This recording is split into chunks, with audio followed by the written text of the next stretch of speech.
What's up, everybody out there in Chiefs Kingdom? It's your boy DR2, the Black Italian, coming to you all live and direct from the Pacific Northwest with this Week 13's edition of The Good, the Bad, and the Ugly for the 2013 Kansas City Chiefs. What's up, everybody? Hope everybody had a good Thanksgiving. I know I most certainly did. A third loss in a row after winning 9 straight. It's been a difficult day for me, I'm not gonna lie, but I'm gonna try to, have a good temperament about doing this little monologue for you guys, and I'm gonna do my best to, keep the profanity in check. I know I gotta chill with the colorful language, so here we go. Peyton Manning comes into our house. This was an absolute must-win game. We just can't beat this guy. It's the bottom line. He throws 5 touchdowns. Eric Decker looks like Jerry Rice, and we lose this game 35-28. And it was an entertaining game, and we fought hard, but the bottom line is we didn't win. 2 consecutive home losses. And I'm in a facility, in a little establishment, little pizza bar place where, I'm surrounded by Denver fans yet again. I'm like, where did these fans come from, man? But anyway, that's how it was for me. My swag is through the roof. I don't need to roll with a crowd. I had a good time regardless. God, this is a tough one. Up 21-7, and to lose this game the way we did is just unbelievable to me. So let's get to the good. Alex Smith played pretty good. This is the 2nd consecutive game Alex Smith played, the way I know he can play. He doesn't have the killer instinct, but he put the ball where it needed to be most of the day. The offensive line did very well. They protected well. He was comfortable. He looked like he was in a rhythm. Anytime Alex Smith goes 26 for 42 for 293, we need to win. And again, another stellar performance by him. And we definitely shit the bed after shitting the bed last week. This is a terrible loss. I think Alex Smith needs to run more, personally. But he did a pretty good job. He put a lot of balls on the money that they dropped, and I can't tell you how bad these drop passes are, and we'll get to that when we get to the ugly. But that's I really don't have much more good than that. The play calling was pretty good. Andy Reid did a pretty good job of mixing it up, run and pass, pass and run. A little end around, little bootlegs, little delayed draws. They look good today out there, especially early on. And I was hyped. I was excited. I was ready for Retribution Sunday. Redemption. We had to get this game. But boy, Peyton Manning, I don't know if anybody else realizes this, but he's the best player in the NFL. I know what Tom Brady is doing up there, but you take Peyton Manning off the Denver Broncos, and they're just not the same team. He might be the greatest regular season player I have ever seen. I will go as far as saying that. I don't even think the guy is human. It's just amazing what he was able to do today. So that's the good. They threw a lot of up top. We got a lot of pass plays. I've been screaming for weeks. They throw the ball, and they've been throwing it more, and we've been scoring more. So I can't be upset. The offensive line and our quarterback came to play today. Our receivers didn't do that great. JC does what he does, but if we would have caught a couple more balls, we would have won this game, man, and we just didn't. So let's get to the bad. We didn't have Justin Houston. We had no pass rush to speak of. Did Tom Bahali play today? Now mind you guys, I know these guys get held a lot. And what a lot of you out there need to understand is that, when we're playing Peyton Manning, we're also playing Roger Goodell and the refs. He's the poster boy of the NFL, man. To beat this guy and to get these calls, you have to bring your A game. I don't care where you are. So we need to just stop complaining about the holding that's not, the calls that aren't taking place, because we're just not going to get them. Peyton Manning generates money. Commercials, people go see him. Without Peyton Manning, there's no money coming in.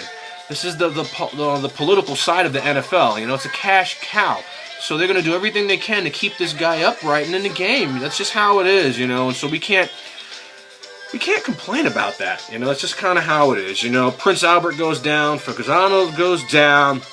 We just can't stop them. You know, the only way we're going to win is to outscore this team. And when we don't execute properly, it's going to end up bad. And that's what happened today. You know, it wasn't as gut-wrenching for me as last week, you know, because of the way we lost last week. But, you know, when I get to the ugly, I'll talk a little bit about today's ending and how I'm feeling about that. A little hard to deal with, I have to say. So, you know, Eric, who's Eric Decker? This guy looked like fucking Jerry Rice out there today, man. I mean, I'm not even gonna put the numbers at you. Actually, let's have the numbers. 8 for 174, 4 touchdowns. Thomas, 3 for 106. I mean, are you kidding me? Where is our secondary? It's just unbelievable we got roasted. We have to do better. And you know what? At this point, we're not looking at anything but a 4 or 5 seed in the playoffs. You know, that's the best we're gonna do. We're gonna have to go on the road and you know how that's going to go. And if we get down any decent amount of points, we're done. You know, but they have picked up the offense a little bit lately, so, you know, I'm still going to have faith. The Chiefs need to win out in my estimation. I don't know what to expect next week in Washington. Guys are banged up. Guys are hurt. Guys got concussions. It can, you know, this thing can go any which way. I mean, if we can't win these big games at home, what makes us think we're going to win any of these games on the road? And we got 3 of them. 2 of them are you know, versus division opponents. I mean, what else is there to say? So, the ugly.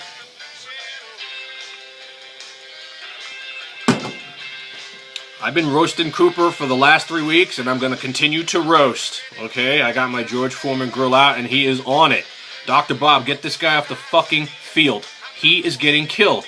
I know he's a rookie, but we have seen this go on long enough. Dr. Bob, this is on you. Andy Reid, this is on you. Get this guy some help, or get him off the field. He is absolutely killing us. It is abuse. It's not right. Our fans deserve to see corners and safeties that can stick with these guys, and this guy clearly can't do it. And I know he's had a good first 9 games. I was singing this guy's praises. He played real well in a lot of our first games. But not today, not last week for San Diego, not the week before that. Come on, man. Get this guy off the field, man. I mean, I feel like I'm talking about getting Matt Castle off the field. You got to get this guy off the field. I'm sorry. Nothing happened at halftime that would make me think that any changes were made on defense. You got to get Cooper off the field. I'm sorry. Abdullah, you know, I mean, we got to put someone else in there who can play that position. I'm sorry. We just have to, okay? Sean Smith, same thing, man. I'm not thrilled with this guy at all, you know?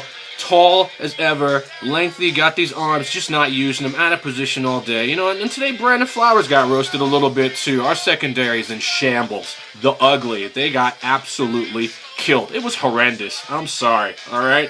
6 dropped passes. 6. This has got to be in the ugly category. We dropped 4 of those passes. We may have won that game. And look, you guys want to roast Alex Smith. He's a game manager. He can't do this. He can't do that. The man is putting the ball right in the numbers. He's putting the ball where it needs to be. You guys got to catch the fucking rock, man. We've dropped more balls in the last 3 weeks than any other team in the NFL. What is going on? We're in our building. We're supposed to be comfortable. Catch the rock. Unbelievable. So unbelievable. I can't even speak right now. I'm like losing it. Unreal. You know, and then there's a homicide in the parking lot 1 year to the date of the anniversary that Javon Belcher murder-suicide. I mean, is this is a snake-bitten franchise. You could not make this up. Someone dies at the game today? What? Come on, man. What is happening? This is insane. And then the ugly. More ugly. I'm not done yet. More ugly. 1st and goal inside the 5. First down. Can we run Jamal Charles? We have Jamal Charles, man. Can we use this guy? But instead we run a boot fake, you know, and Alex makes the only mistake I think he's really made all game, and he threw it right to the guy in the end zone. I wasn't sure if he even saw him, you know, and I give him a pass on that because he played great, but come on, man. We got to do better than this. A lot of ugly today, you know, a lot of ugly. And then this is my big one, all right, for the win, or at least for the tie so we can go to OT. Why are we throwing the ball in the end zone when there was a first down to be had? Get the first down, Run some time off the clock. Did you learn nothing from last week, Andy Reid? You do not want Peyton Manning having the ball with tons of time in his hand, on the clock. Come on, man. Get the first down. Why are you going for the end zone right there? We could have got a first down and had 4 more downs, run some more goddamn clock down, scored, and tied that game. But no, we go for the whole ball of wax there when we don't have to. And the ball gets batted away. Whose idea was that? I mean, was that a drawn-up play, or was that Alex Smith just taking the reins because everybody else was covered? I don't know, but we got to do a better job there. 4 down, you're in 4 down area. Why are you going for the end zone there, man? Get the first down. 4th and 4, get 4 yards. God, man, the clock, Philadelphia Eagle fans used to tell me about some of the stuff that they hate about Andy Reid. And I was like, oh, Reid's a good coach. And he is. I'm not going to complain. He's done wonders for us. But I'm starting to see some of these clock management, play calling blunders that I think they were complaining about. I'm telling you, got to do better. And frustration. It's very frustrating being a fan of this team. But I'm not telling you guys anything you don't already know. I forgot some good, man. Let's go back to it so maybe my mood can change before I end this little monologue. Nile Davis comes in. He's been getting a little touch. Junior Hemingway comes in. These are 2 of my players of the game. The guys that we least expect to do anything are out there doing the best work. On special teams, Hemingway is great. He had a lot of good tackles. The ball he caught was great. Reminiscent of the ball that I saw Dex catch a couple games ago. Excellent. Nile Davis beasted one from 108 yards out. I wasn't happy he tried to do it again, and then got kind of clocked on the 15 yards in. But, he's trying to bring some excitement to this team. I think these 2 guys need to see more action. They absolutely got to see more time. These guys have earned the right to play more. So can we see some of that, please? Please. Moving forward, we have to win every single game. We need to go 13-3, and even then, we're not going to host. We're going to go somewhere, depending on the rest of the team's schedules that we're fighting against. And who knows what's going to happen, man. I can't take this anymore, guys. We have to find a way to close. You got to bring these games home. You have to do it, okay? Bring the bacon home for your fans. Find a way to close these games out. I know it's Peyton Manning. I know it's Phillip Rivers. We get a little break here from the big-time quarterbacks. Let's win the rest of these games, okay? So, shout out Dan the man from Long Island, my man. Good looking out, always supporting me and my Chiefs, man. I really miss watching football with you and everybody from Mike's Place, Happy holidays to y'all out there.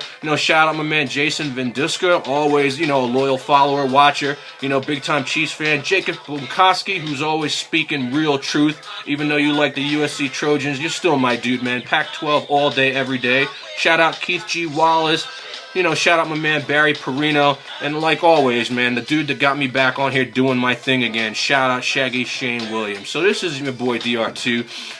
Also known to some of you as Dexter Reed, the master of metaphor, the Black Italian, bringing you guys real talk for real understanding on the 2013 Kansas City Chiefs in football.